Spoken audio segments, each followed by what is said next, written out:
So I both say at the beginning of Masechet Gittin, the Gemara raises the question: how do we believe the shliach to validate the shtar, the get? Because after all, have cheskas eishes, and he's coming now basically by being machshir the get to be matir the isha as a grusha, and the Gemara says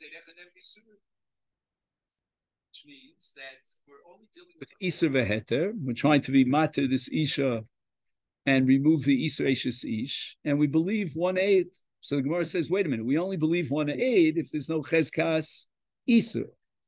For example, Safek Chelev, Safek Shuman. But if it's a case of a cheskas Isur, for example, let's say she has a cheskas Nida, or in this case, a cheskas eishes ish, then we don't believe Eidech. But it's fascinating to think about the fact that the Gemara has a Havamina that Eidech and Nem Isurim would apply even to a Davar Shebe'erev. However, let's keep in mind that the aid is not testifying on her heter eishes ish, she's testifying on the get. So it could be that the Gemara's Havamina is that to be machshir a get, you only need Eidech and Nem Isurim, which means that there are two halachas in get. There's one halach in creating the get. So to create the get, we need two witnesses. That's called in the Lashon Hashas shvuye shtara, to generate the power of a shtar. And here we have Machlokes Rabbi Elazar and Rabbi Meir. According to Rabbi Elazar, what generates the power of the shtar?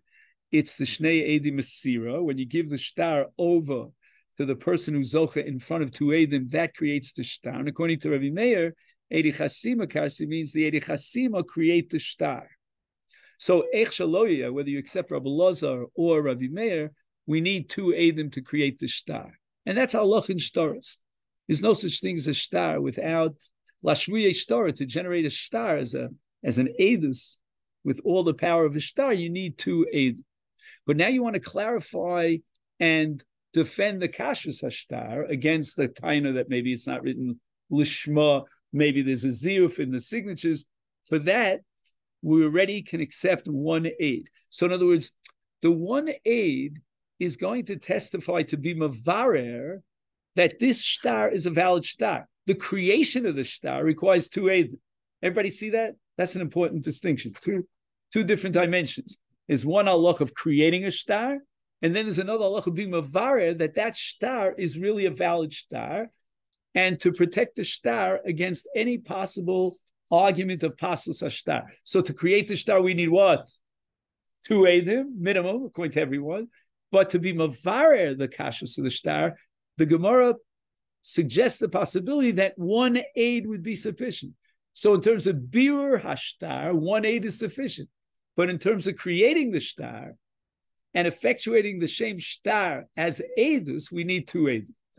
The Havmin of the Gemara is that only lashvuye shtara is davar shebe'erva? That I don't know.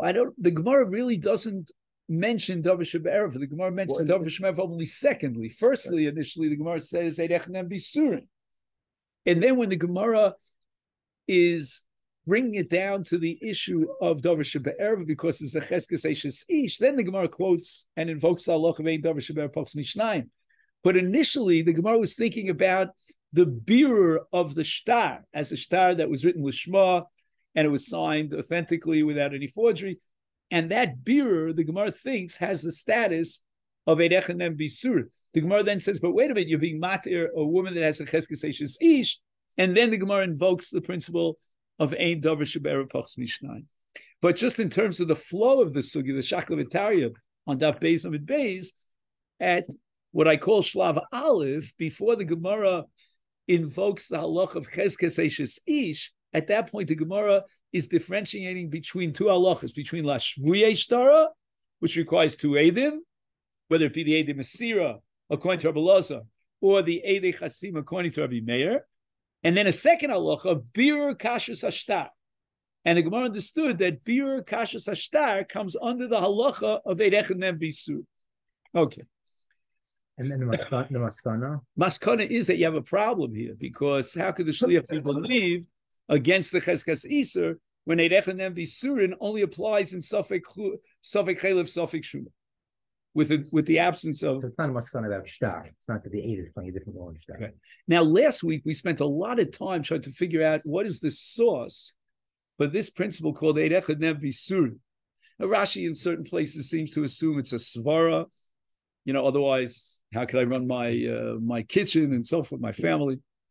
And elsewhere, Rashi seems to invoke a pasuk, and maybe you need a pasuk. Then we spoke about two types of categories of Eid Echad Nev B'Isurim. One is without a cheskas isur, and the other is biyado against the cheskas isur, and so forth and so on. But today, what we want to discuss is how to define Eid Echad Nev B'Isurim. And for that, we want to look at this essay, which is called Chazara B'Ne'emanus Eid Echad. So you might have it in your phone because Reb Tzvi sent it out already a week ago, more than a week ago. So we're going back to it, and this is but this is Ellie's insistence that we started something. Let's see if we can finish it. Okay, then. So what we want to do, here's just the schedule for today. Again, I don't know if we'll live up to the schedule, but to take a look at this essay, this analysis of Eid Echad Nev B'Isurim and how it's different than Shnei Eidim, based on Rav Soloveitchik, and then to see 18 nafkaminas. That's our goal for today. Can we fit this all in less than an hour? I don't know. So Daniel, do me a favor, you can open up to the essay for me if you don't mind. Oh, yeah? Yeah. It'll say Eid Echad Nev B'Isurim all the way in the back here. Oh, this one. Yeah, if you don't mind. So just that I have it open, because then I call it Pas B'Sal if it's open. Okay, great. Okay, yeah, the page. Yeah. We did already the first few pages, so now we want to move on to the 18 Gzeros here. That's on page Chaf Beis. Okay, but first we want to go through this article. Okay, now we have a sugya in Masechet Ksubos on Daf Chaf Beis. A woman tells her husband, Tmea ani, and she's believed. And then she changes her tune, which is called a chazara. And it wasn't toch k'dei dibur. Let's just emphasize that because there's halacha of chazara toch k'dei dibur even in edus. Edim can cancel their edus or change their edus and be mosif, etc. Toch k'dei dibur. That's halacha of chazara.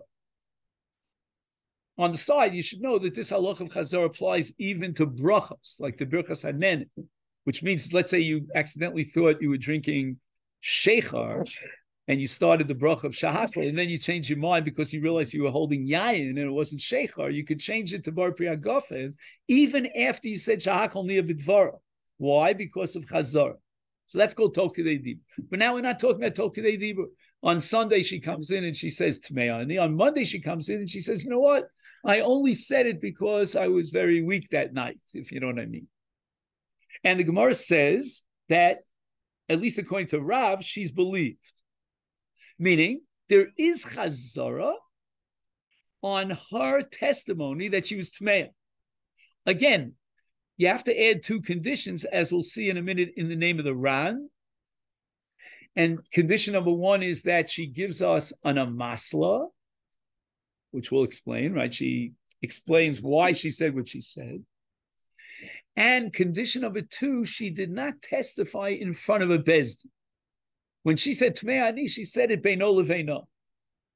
Okay, now the Shulchan Aruch is going to accept the sheet of Rav.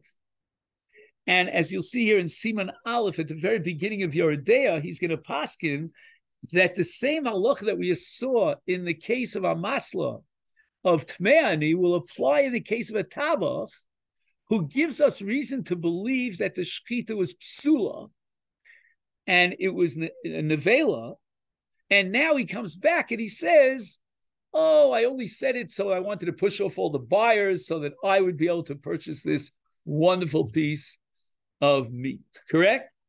And the Shulchan Aruch paskins that he's believed, and now we can all eat from the basar, based on his chazara be'amasla. Everybody have that? Chazara be'amasla. Now, the Shef Shmaita says that this is against the Chachmei Pravansi. Because, and this is in Shmaita number Vav, and there are two different chapters. the first chapter is chapter 8, and then the chapter 9. In chapter 8, he shows you the anti-shita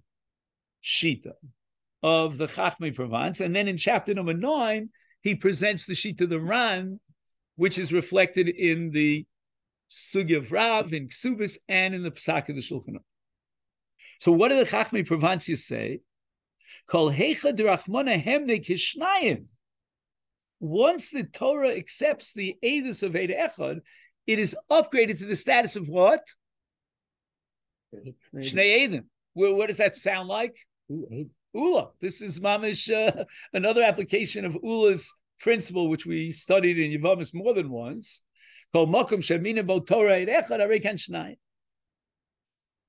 And therefore, Av B'Kedushay Bito, a man says, well, there's so many suitors around, and he says to one of them, I'm sorry, I already accepted Kedushin for my daughter, which means that she's an Eishes Ish.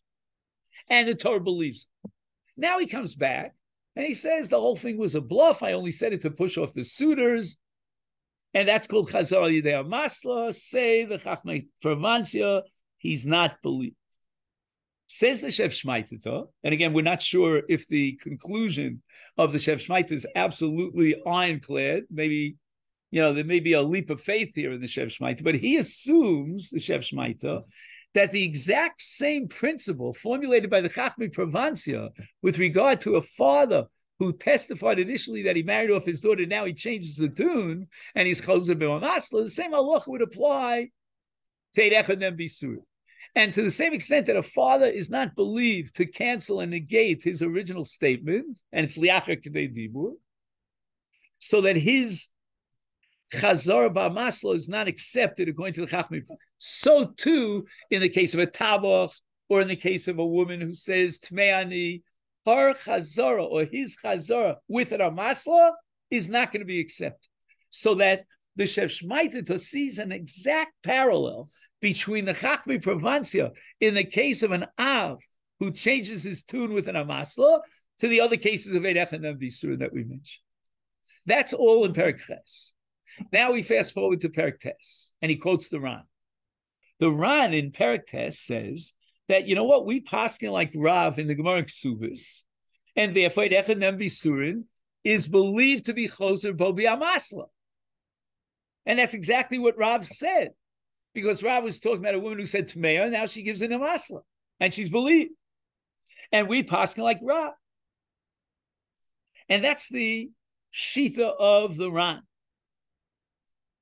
And the Nesivos in Chavas Das writes that when a person is believed, Mishum Shavya Nafshi Chaticha Disura. Okay, now, Bosa, we take a deep breath. And we move on to a slightly different topic. And maybe it's more than slightly different. That's called Shavya Nafshi Chaticha Disura. Before we get to that, though. Yeah. But we said that only works outside of Bezdin, right? Yeah. Oh, okay. Let me read that inside. Give me a second. I see it inside. Yeah, I want to read it inside, if you don't mind. He says the following. Ayin Shom B'Shef Shmaita is etc. Ches. Are Buchach Mishitas Rav. They'd Echad Bisur Yochel Lachsa B'Yedei Maslo. So here it doesn't appear. I know it does appear, but the first line in the second paragraph. The what? Oh, there it is. Sorry. Yeah.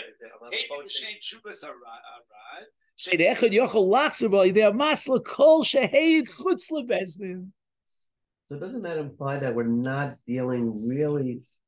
We touched on this last week. That 8 echonem bisurim.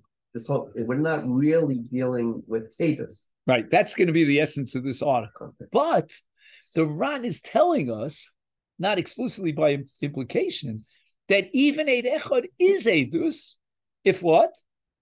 If he testifies in front of Bezdin.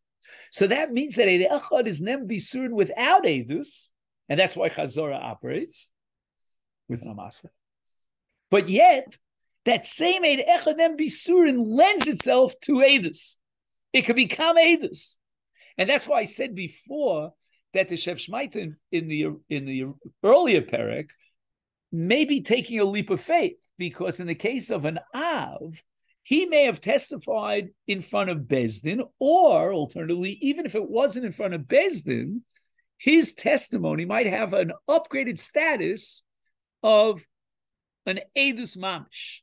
But in the case of Eid Echad B'Isurin, I come home, my wife tells me the food is kosher, that's not the upgraded Eid Echad. So in other words, on the one hand, the Ran is telling me, as the Shef Shmaita says very well, that Eid Echad B'Isurin is not Eidus. There is no such thing as Chazor Yidei Amasel Be'eidus. But on the other hand, he is telling me that Eid Echad B'Isurin lends itself and is within the orbit of Eidus.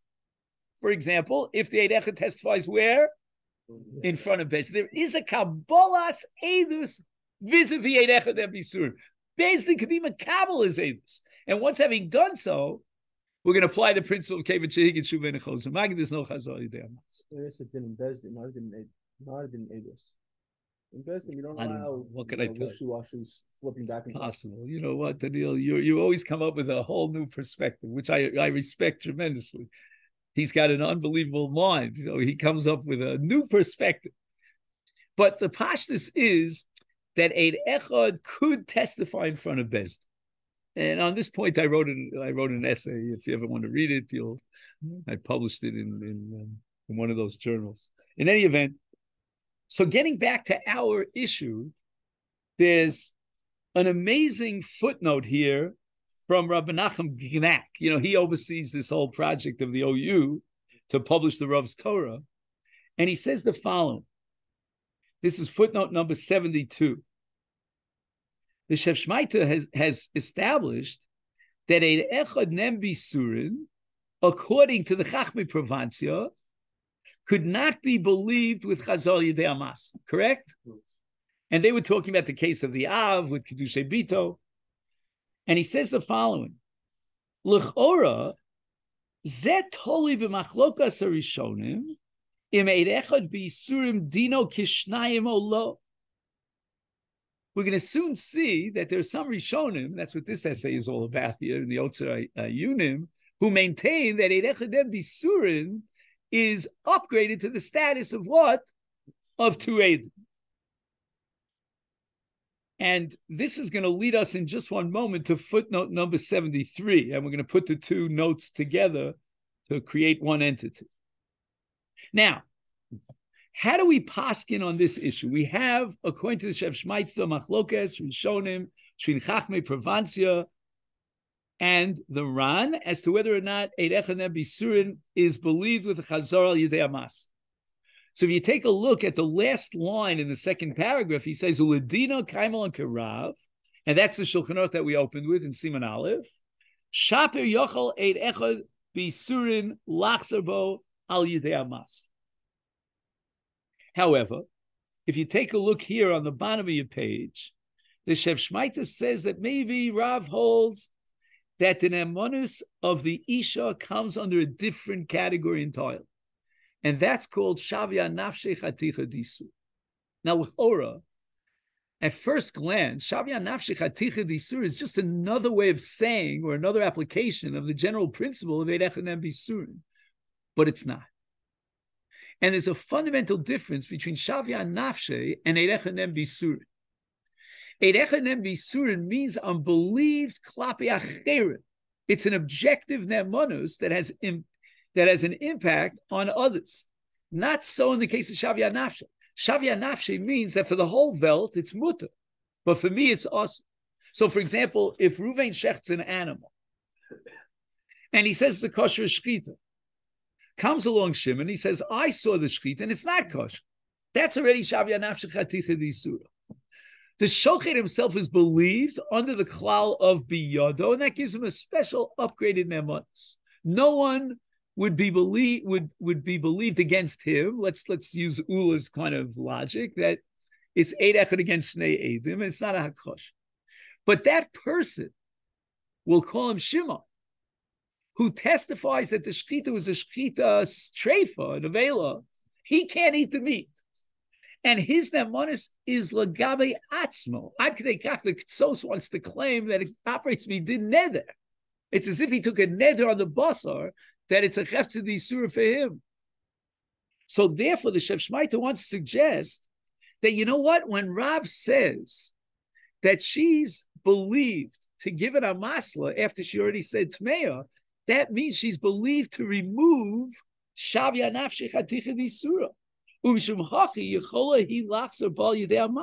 And now we have two questions. Number one, why does she need an amasla? In Shavya Nafshi Chaticha Disura, it's a subjective nemonis al atzmo. It has no objective status, and it doesn't impact on other people. Why does she have to bother with an amasla? And this entire sugi of amasla in Ksubas Daf Chav Beis revolves around a serious amasla. What do I mean by a serious amasla? Bezdin has to certify that amasla is an acceptable amasla. No, there's got to be a Kabbalah lechatchila, and then there has to be a Kabbalah in the amasla. And now she gives an amasla. What does she need an amasla for? If the whole thing is just Shavya Nafshi, why does she need an amasla? It seems that Shavya Nafshi is much more than just a neder. Shavya Nafshi is a kind of nemonos, and if it has the status of nemonos, then to cancel and negate the Shavya Nafshi nemonos, we need an amasla. Secondly, how could we say that Rav is talking about Shavya Nafshi? Shavya Nafshi is only l'gabe atzma. Here, the Gemara says, in the name of Rav, that the Baal is allowed to have relations, resume relations with his wife. Why?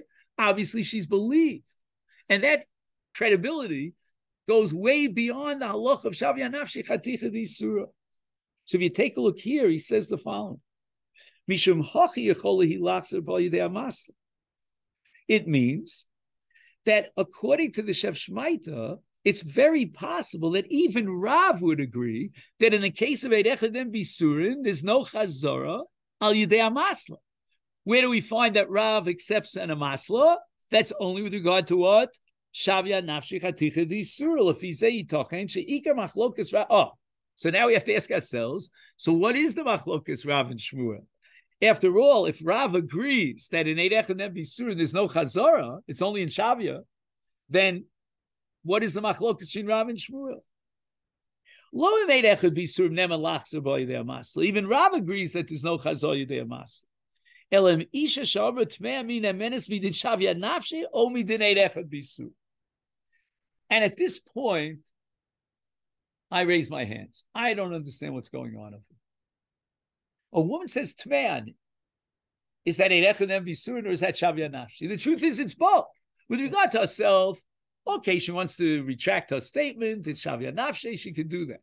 But at the same time, she generated an edus, whatever the nature of that edus is, which we have to study, vis-a-vis her Baal.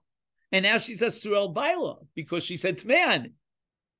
So in effect, you have here not only a Shavya Nafshi, but you also have Eid Echad Bisurim. Hence, the Baal is also. Now you want to remove that Eid Echad Bisurim through what? Through an amasla. Well, Rav says you can do that. So this principle, which according to the Shef Shmaita, even Rav agrees that there's no chazara al yidei amasla, that's not really true. Rav is certainly saying that there's a chazara in Eid Echad Bisurim b'amasla because she's testifying in such a way that the Baal becomes also. Now she's removing that Isur through an amasla. Hence, the Shulchan Aruch, when he paskins up front that a tabach, etc., could be chozerbo al yidei amasla, which means that Eid Echad Bisurin, that Shulchan Aruch is paskining like Rav. And even though, again, the Chachmi Provancia might possibly reject Rav, we don't know. Maybe the Chachmi Provancia are only addressing an upgraded emunus of a father vis-a-vis his daughter, where the Torah gave her esbiti nasati shazeh. But at least the way the Shef Shmaita understood the Chachmi Provancia, they were saying Allah in Eid Echad Bisurim, that there's no chazar in Eid Echad Bisurim. Shulchan Aruch has perfect right to paskin like the simple pshat in Rav and Allah Rav ki Isura against Shmuel, and therefore there is chazar in Eid Echad. When the Shef Shmaita says no, Rav agrees that there's no chazar yidei amasla in Eid Echad Bisurim, but only in Shavya Nafshi. We are pointing out, Lefi Ani Yizdaiti, who am I to question the Shef Shmaita, that perhaps Rav is talking about not only Shavya Nafshi, but also Eid Echad, and the proof in the pudding is that she created an Isur vis-a-vis the Baal. Okay, can't you maybe distinguish between the case where it is really difference between where you're testifying about yourself that may have ramification for others, as opposed when you're just giving Isurim on something that's independent of yourself. Like the Treifa and the Vela is not you. It's not about you per se. But look at the lashon of Rav. You see that in the third line, in the second paragraph. Isha she'amru lebayla tmean. Still, it's about her. It's first that. I understand, but what does it mean? Amru lebayla. Amru lebayla is eid echad nem bisurin, is it not? I don't disagree, but it's not. If you're not, it's still about yourself. It's still about your. It has ramification to others, but it's not. You're not giving avis about something else. You're not saying that is a trait. That's a tmei or a trait. You're talking about your own. But again, it might be a scenario where Shimon says, "I know that the shechita was psul." That could have ramifications for the entire world. Absolutely, and that would be different. That wouldn't be. All I'm saying is that may be different than the case of a woman. But that's what I don't understand. What's the difference between a woman who says to her husband's married and a man who says, "I know the shechita was one is agus and one is giving a statement about oneself. Agus. No, but that's what I'm saying. You can maybe make a distinction. Again, which is which? In the case where she says Tmeani, he says that the shechita is psula. So you're saying the following, that since he wasn't the shochet, is that what you're saying? Yes. Therefore, it becomes eid echad nem bisurin. Yes. But if she's testifying about herself, I saw that, whatever it is, that's already Shavya Nafshi Chatim. But here's my question though. If she can have a chazorah, as Rav says in the Masechet Isurim, on Tmeani, doesn't that prove to you that eid echad nem bisurin lends itself to chazorah? And maybe not.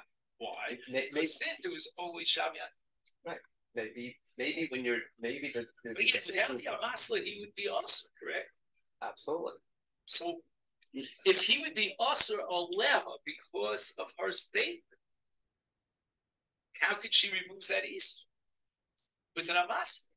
She's removing something about herself that then has ramifications then. But it's not Eda's. Let me think about it. Another Shavya Nafshi now what? Now that's what I said last week. He just said that. He just said Maybe this is. As I told you last week already. That was a brilliant chap of Peshas and Peshaita. Right. Maybe he doesn't. Maybe he doesn't have to believe her. She's usher to him. Hey, technically, that means obviously he can't be with her either. Maybe we don't need him to actually believe her. I don't. Once she's usher in this relationship, it falls over to him, and not because he believes what she said. But if she's usher to him, then. But are you saying that he doesn't have to believe her? How is it different than, let's say, they're usher because of Shavya Nafsha Chaticha Disura, not because there's some sort of edus that he has to believe. If she's usher him, so obviously he can't. So when is eid echad nem bisurin then? No, why not say in every case of eid echad bisurin, when someone else needs I don't have to believe you. He doesn't have to believe her. But I'm saying eid echad nem bisurin, I don't have to believe you. No, you do. This isn't the case of eid echad nem bisurin. Why not? This is only case of Shavya Nafsha Chaticha Disura. And again, if she can't be with him, it doesn't matter. Why isn't it eid echad nem bisurin? I don't follow. Just because she's not saying anything about him. She's saying about herself. She can't be in this relationship. Which by definition means he's ushered her, but it's not because. But not because. Yeah. Oh, we're not believing of B'Torah Echad that she's tmeya. No. I don't know. I have trouble digesting them. Maybe think about that. I don't know. I'm having some trouble. The Yeshla Ayin Buzeh. Okay, fine. So Ad Kana Kofa Aleph, the bottom line is that eid echad nem bisurin lends itself to Chazorah Yidei Amas. But we don't understand this because the Gemara in so many places says Kevan Shehigid Shuvin Echozur Mas Magid. So let's say two Eidim testify that Reuven owes Shimon $1,000, and then he says, no, I didn't mean it. I only said it for this reason, that reason. Garnish Veret. Because Kevin Shehigid Shumen Chosru Magi. Vanira Lomar Bebiur Tam Hachiluk. Why is it that Chazara Ba'masla is effective in Eid Echad Bisurin, but not in Shnei Eidim? So at this point, I would have gotten up and I would have said, there's a difference between Eid Echad Bisurin and Shnei Eidim. Eid Echad Bisurin is not Eidus. And as we'll soon see in this article here that has 18 nafkavinas, it's only nemanis and not edus. I mean, for example, the first nafkavina is psulim. Psulim are believed in eidech and bisurin; they're not believed in edus. And the answer is because eidech and bisurin is not edus; it's only nemanis. And it could be that even someone who normally doesn't have nemanis might have nemanis in isurim, but he's possibly edus. Yeah, go ahead, sweet. No, and what would the effect on that be on the kibbutz shehigid? Oh, if it's not edus, then kibbutz shehigid doesn't apply, right? I'll even go a step further. Eid echad bisurin is chutz lebez. Eid echad bisurin is even without dibur. So I come home, my wife offers me dinner. She doesn't have to tell me the food is kosher. So there's no haggadah. But Rav Soloveitchik says it in a different way. And I'm wondering out loud if Rav Soloveitchik is saying something that's fundamentally different than what I think in the world of yeshivas they would say. But I definitely agree that he's saying it in a unique way. Something that I never would have occurred to me. And he says the following. Okay, he has it in a double negative. I would kind of be more comfortable to write it in a positive way. I would say, Dibishnei Edim. Where are you? Yeah, this is the paragraph. V'yesh Layim B'zeh, line 3. Dibishnei Edim, Anu Mischashvim, I would write, Ach v'rak v'etzem divreihem. Okay, he even bolds it. In other words, there's a halach of dibur. Forget about the implications of the dibur. Forget about the fact that the dibur is going to impress us to draw certain conclusions and to clarify certain realities. Forget about all that. Just focus now on the dibur.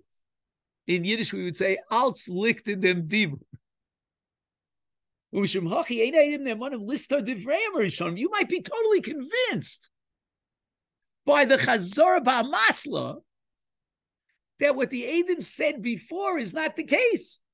Do you hear this, Rabbosai? Again, you have to jump out of your seats when you hear this. We are absolutely convinced, based on the Chazor Ba'masla, that what the Eidim said originally is not true. And yet, once they said the dibur, that dibur takes over. It has a life of its own, and you can't touch it. Right? It's what's it called in the comic books? The irresistible, the invincible, whatever. Anyway, no, the words are viewed in a vacuum, and no outside influences are right. We're not going to try to analyze the dibur. Is it this? Is it that? Maybe he said it because of this. He was in a bad mood. He had a toothache. Maybe he only wanted to impress us. Well, forget about all that. We're not going to take the Eidim as gavers, so to speak, and try to figure out psychologically, what are the circumstances of their edus? What is a room in a room? Forget about the gavra. There's a heft of a dibur. It's an objective dibur. We accept it. We were choker v'doresh the edim, and after drish v'chakir, we established that dibur as a chalshem edus. It reminds me a lot of what we discussed last week about shtaros, that the shtar has a life of its own. And we're going to define the hekef of the edus of the shtar that goes way beyond what the edim know. So we've, in a sense, jumped out of the circle of the edim meaning gavras, and we are in and totally in the dibur itself. V'afilu im nosnim amasel l'masha omru lehepach b'tchila. V'nira lanu shebedivrei emes. I would underline those words. Pili plan. We really think that the amasel is true. Tilagabi edim einon mashkicha b'shum. We don't pay any attention to any alchachu biruch chitzoni. Do they mean this? Do they mean that? Is it true? Is it not true? Forget about all that. It's a kabbalas etzim divrei.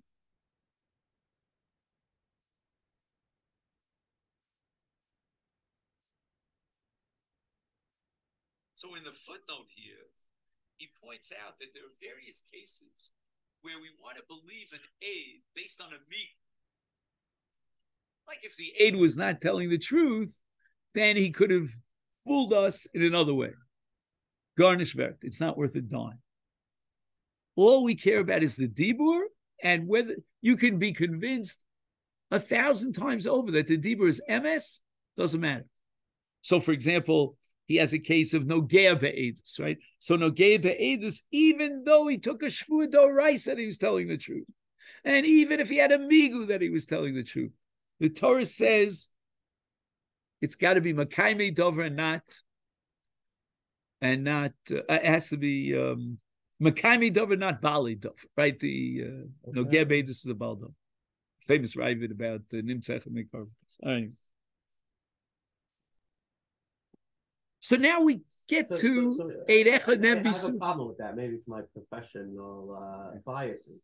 Okay. But I what profession are you in, Ellie? Just I'm a lawyer. Oh, that answers everything. Okay. You went to law school here or there? My issue with that is we're in Bezdin. So the Dayanim know that the Eidim are telling the truth, right? In retracting what they said for whatever reason they said. To ignore that because we're saying we're just focused on the Etzem Adavar is, to me, again, we're after Kabbalah's Eidus. Let's make sure that that's on the table. Of course, it's. I don't know if in secular law, I don't even know if there's a halach of Kabbalah's Eidus as a separate halacha, as a chal shem Kabbalah. No, there is no such thing. Go out. If I come 10 years after the Eidim testified in a secular court, and I can prove that the Eidim were not telling the truth, they had vested interest or something like that, that would be meaningful. But not in halacha. In halacha, there's a whole different approach. You can either take it or leave it. Right. But what is the halachic approach? There's something called Kabbalah's Eidus. The Eidim could change their mind 50 million times up to, but not beyond Kabbalah's Eidus. Once there's a Chal Shem Kabbalah's Eidus, the Eidim are out of here. Send them packing. We have their Eidus. No, but we do have concepts of Eidim Zomim, and we do allow people to come and challenge that Eidus. I mean, it's that's only because we're going to balance 2 Eidim against 2 Eidim. But in terms of anything less than 2 Eidim against 2 Eidim, but here you have 2 Eidim. But you have 2 Eidim. No. What happens is that after they have a Kabbalah's Eidus, they're on this particular mammon or whatever it might be, they're not Eidim anymore. They can no longer testify in this mammon. Do you understand? I sold you a field, and now the Eidim come along and say, after the Kabbalah's Eidus, you know what? I forgot to tell you that there was a condition in the sale. That's it. They testified on this chefta of Sada, of Karka. That's it. They can no longer have a Shem Eidim. Who could have a Shem Eidim? Other 2 Eidim. Anybody in the world who's kosher Eidus. And then you can have a kosher, you can have a zama, etc., etc. But as far as these Eidim itself, they have one shot at the plate, up at the plate. Up at, what's it called? At bat. Up at bat. That's it. They used up their rights, and we don't accept them anymore. What should I tell you?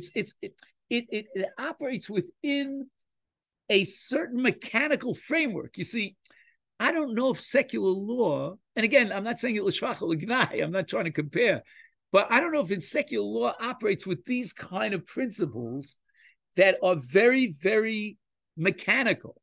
Do you follow? I mean, what we call a chal Shem. I mean, there are procedures that you have to follow. To this extent, I don't think so. Right. Like this is really going far. Yeah. To suggest that the Dayanim know he's lying and they have to accept it anyways, It seems very it's taking things a little far. Again, that's called Kevan Shehigid Shuben Choser Magid. It's derived from apostle. Right, but I would say Shuben Choser Magi, and I don't believe the Choser Magi. What he's suggesting here is that even if we believe that the second thing is true, we accept the first check here. Correct. But that's why? Because that's Eidos. That's the power of Eidos. Like I said, the power of a star. Do we understand how the power of a star operates? What happens? The Malva produces a star. Who says it wasn't Parua? Maybe it was paid up. The Edom on the star don't know anything. That's the halach of star. The Torah gives us certain.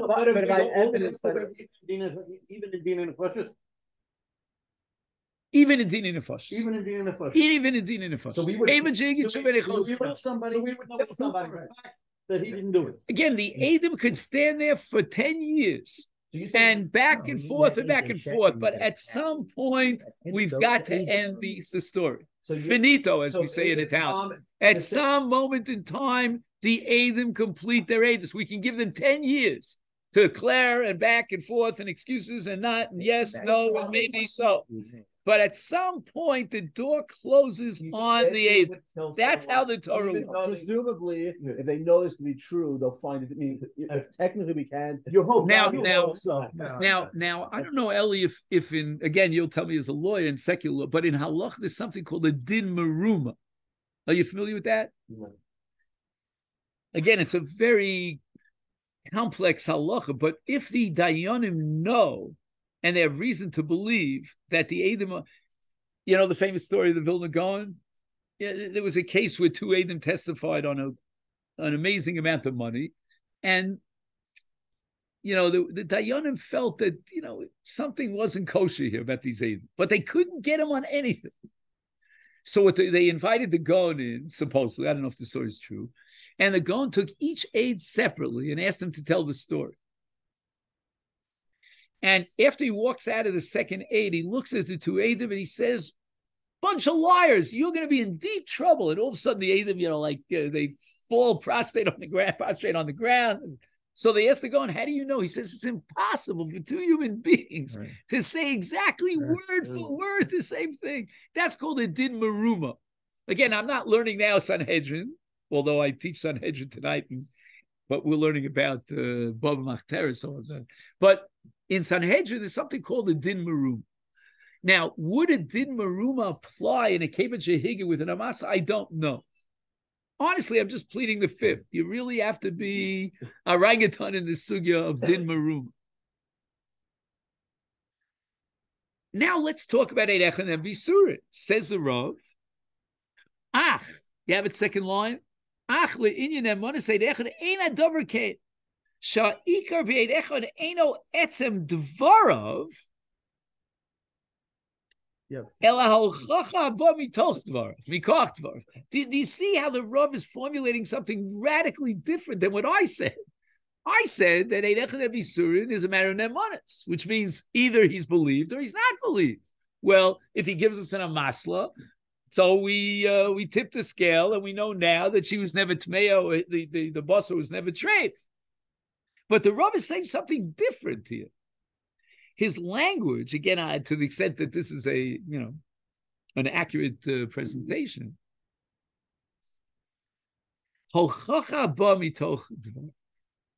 which would again be exactly what I think would be in secular law. And by the way, in secular law, tell me if I'm wrong, you could put someone to death based on 1/8, which, by the way, is according to Jewish law, that's correct also because it's without any circumstantial evidence. So you see that the Torah works with like new halachas of edus. That I say they're new because in the secular world we're not familiar with this. Why do you need two edus? And not only that, there's certain technicalities about who qualifies for two edus, and then there are technicalities about Kabbalah edus, as we spoke about before, and Kevan Shehiga. But in the case of Eid Echad, now we're seeing eye to eye with non-Jewish sources. Do we believe the Eid Echad? Is there a hochacha? Is there a bir? Or is that not? So the truth is, Lefi Aniyas Daiti, this itself is what the Olam HaTorah is vacillating about. But it's so much. again, in my humble opinion, it is so much more brilliant in the way it's formulated to differentiate between dibur and hochacha sheba mikach hadibur. The dibur itself, I don't know enough about psychology, but I think in psychology, speech is not in the words themselves. It's not like nidarim, haflas peh. Speech is a matter of communication. And the way you communicate something is what gives the meaning to the speech. It doesn't work like start with the speech. It works with the way we understand the words, the communication. That's what he's saying about Eid Echad. Eid Echad is not halacha in what words came out of his mouth, but what message was he trying to communicate, and do we accept his message? So I think at the end of the day, this is really what it comes down to. Here he says it in one of the footnotes. I just have to remember which footnote it is.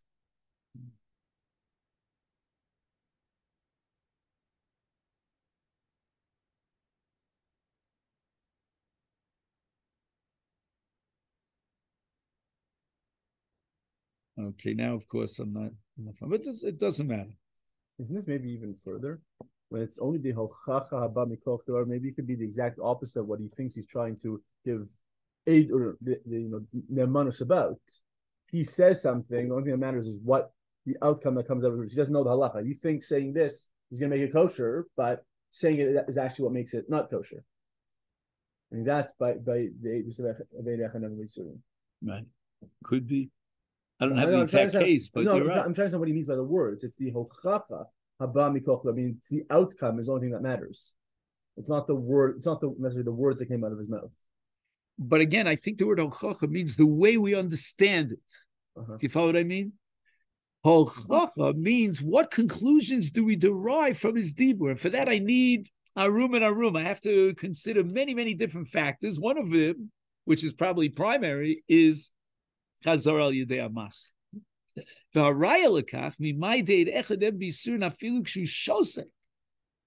See, this leads to our formulation that this is not edus, but rather ne'emanos. And a person is ne'eman, even by implication, without an explicit statement. So there's no halach of dibur. And the Shach says,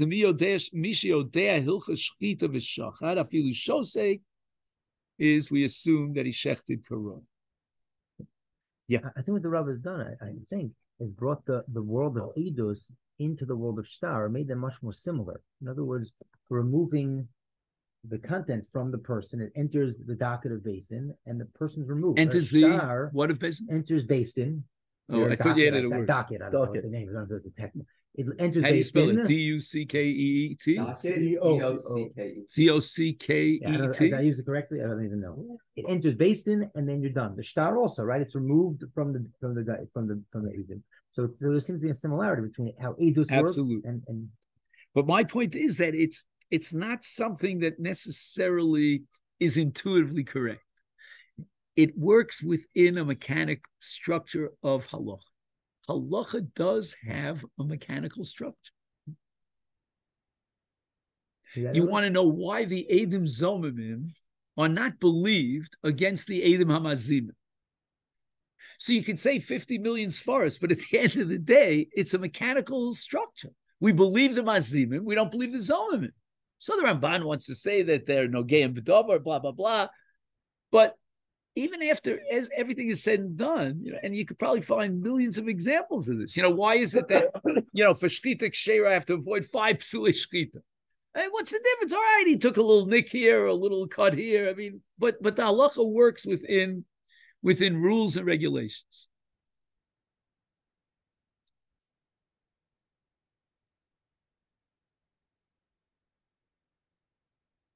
I gave a shir in Shirat David. Maybe you were there, Eli. I don't remember when we talk about tefillah. And you compare two approaches to tefillah. One approach to tefillah is very, very mechanic, very technical. There's certain things you're allowed to say, and there's certain things you're not allowed to say. And then you turn to a different world of tefillah, which is unstructured. So Eidos is very structured. And Kevin Shehigid, Shuvenichol Zurmagid, he can give you all the amasas of the world.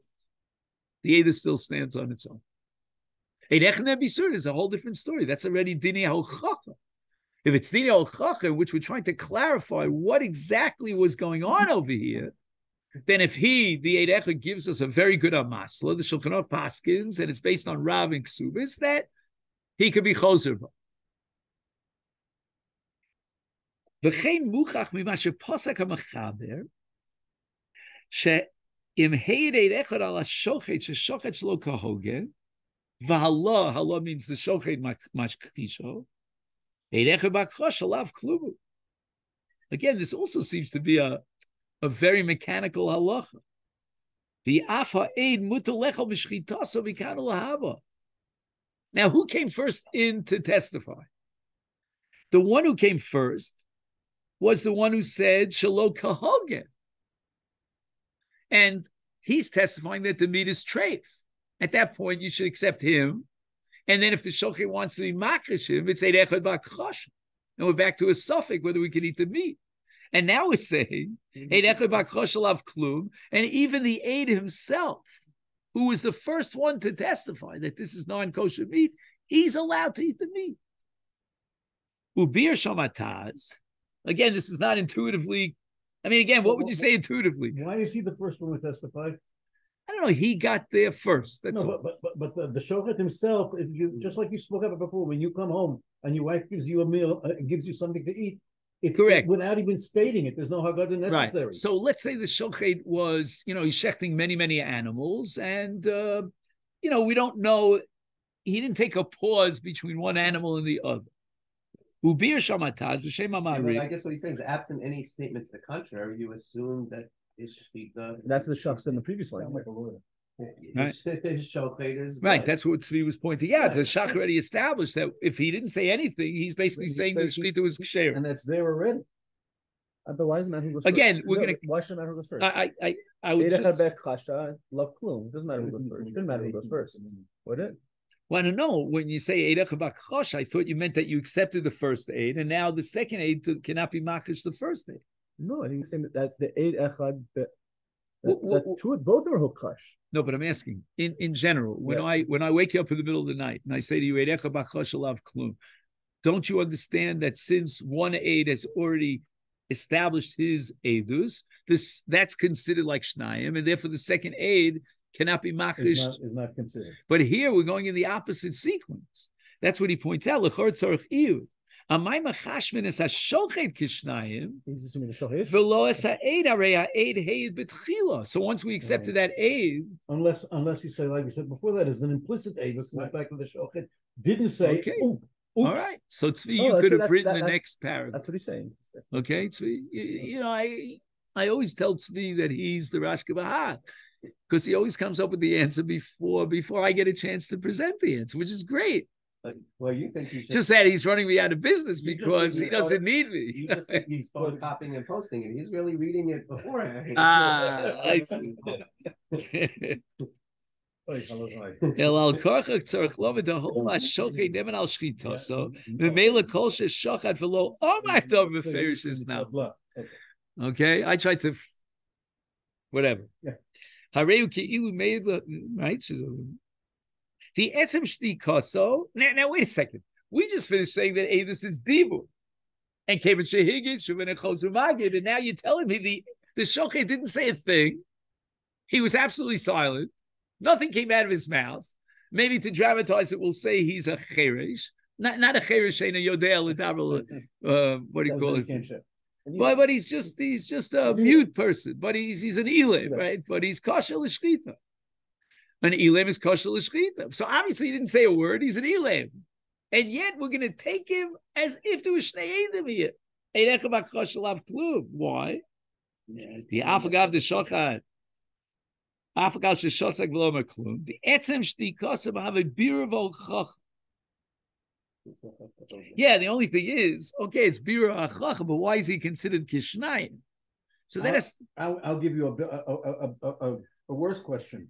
If he doesn't say anything, and then 5 minutes later he says, "It was straight." Is that kivan shamar kivan shehigid shu bein chozer magid? Well, you have to give him a masla, probably. I would assume. In other words, because since he was shosek, so he says here, he says, Hareza Keilu Meid. His shtika itself is like an edus, just shochat behechsha. So now he wants to be chozerbo and say, no, it was possible. He would have to give it a masla. I think. I don't know. What can he possibly say? But why does he believe that? No, he might say that, you know what? I was being tested. It was a probe. I want to get the job as a shochet.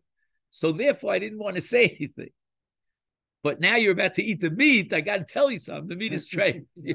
Maybe he whispers that to you. Yeah, that's funny. And then you say, so you know that it's straight, but you can't accept his edus that it's straight. Can you eat it? No, now we're going to accept his edus if the amasla is an acceptable amasla. That's what I'm saying. But the Rav is saying here that we upgrade his testimony to Shnayim, so that when Shimon comes along and says, well, I know it was treif, it's Eid Echad Ba'Chosh Keneged Shnayim, Eid Echad Makom Shnayim Lav Klum. So I don't understand, if you're operating within the halacha and the framework of Hochach and Birur, why do you upgrade the shochet? Is he more of a credible person than someone from the street?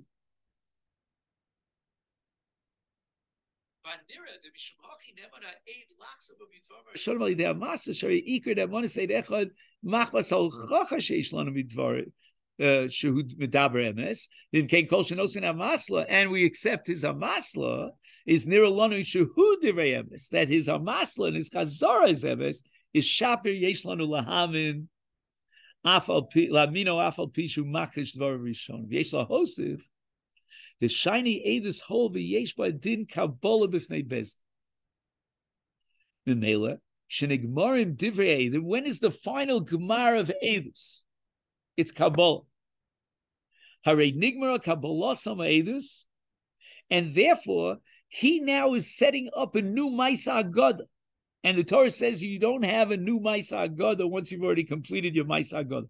What clinches and terminates your Maisa Agada? It's Kabbalah Sa'edus.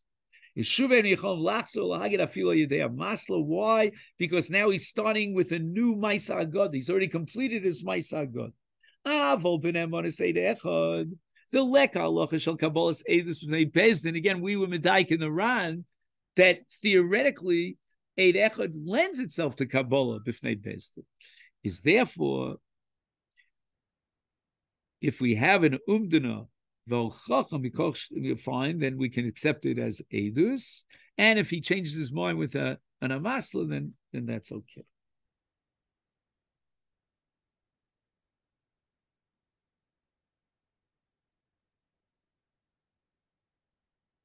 By the way, it's interesting, just on the side, this mamish has nothing to do with the shir, that in Edus there's a halach of Gemar Haggadah through Kabbalah's Edus. What would be in a case of a bracha? Let's say I made a bracha of Shahakol Niyah B'Dvar. Then I look in my cup and I see there's wine. So I immediately say, Baruch V'Yagaf. And then I find out that it was really Shechar and not wine. So what would you say about that case? Could we apply the same logic here that the Rav is applying here and say that the Maisa Bracha was already complete? As soon as he said Shachal Niyah B'Dvaro, and now he changes his mind and he wants to say Bar Pri Hagaf, and he's already completed a Maisa Bracha. And therefore he doesn't have a halach of Chazor. But to make a long story short, in Edus, once this Kabbalah's Edus, the Maisa Haggadah is complete. And according to the Rav's second approach, Keva Shehigid means after the Maisa Haggadah is complete, you don't have rights to another Maisa Haggadah to remove and negate your original Maisa. Even in Edus, Tokei Dibur, you can be. But Tokei Dibur is a different halach, because then there's no Gemar Maisa. Right, the whole question with brachas on Tokei Dibur anyway, no? In brachas, I would assume, again, maybe not, but I would assume Pashtus there is halacha Tokei Dibur Chazara, and therefore, if he was Chazarbo, and now he says Bar Pri Hagafen, he now removes the Shakal Niyah Devaro, and his bracha was a bracha.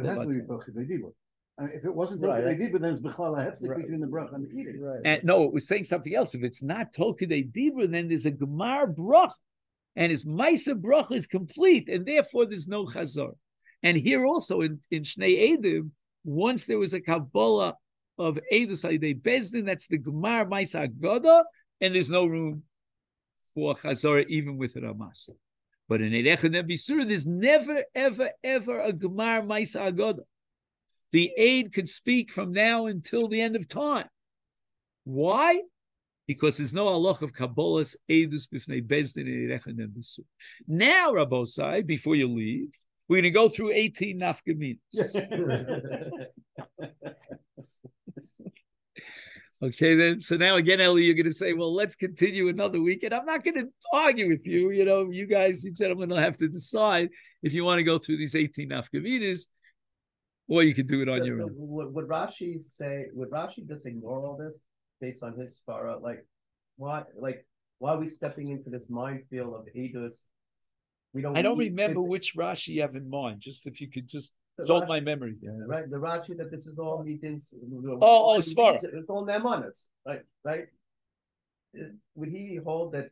Say that you don't need to step. There's no reason to step into this whole minefield of Eidus. We're not working within the construct of Eidus. I guess we'll see the 18 up. But again, I would say that's what I tried to argue before, that it's Hainu Hap.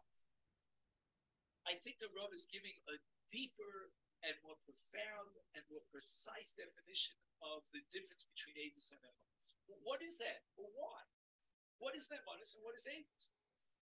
And you're right, it could be Nemanis is based on Svara. It's intuitive, we don't need a puzzle.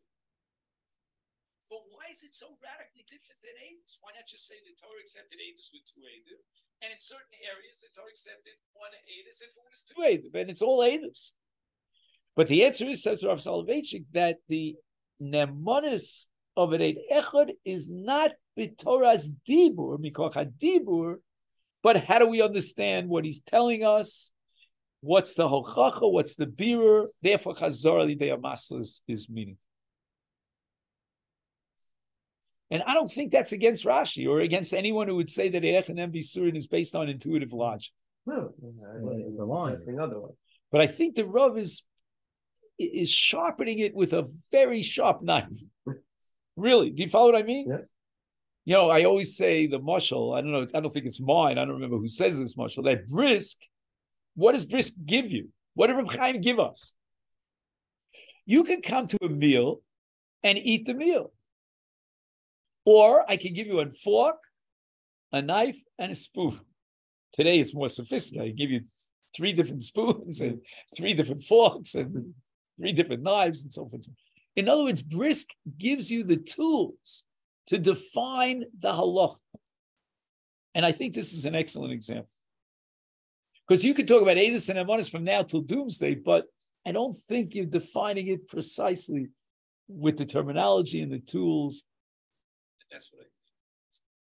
Okay, there are both sides. So I wish you a wonderful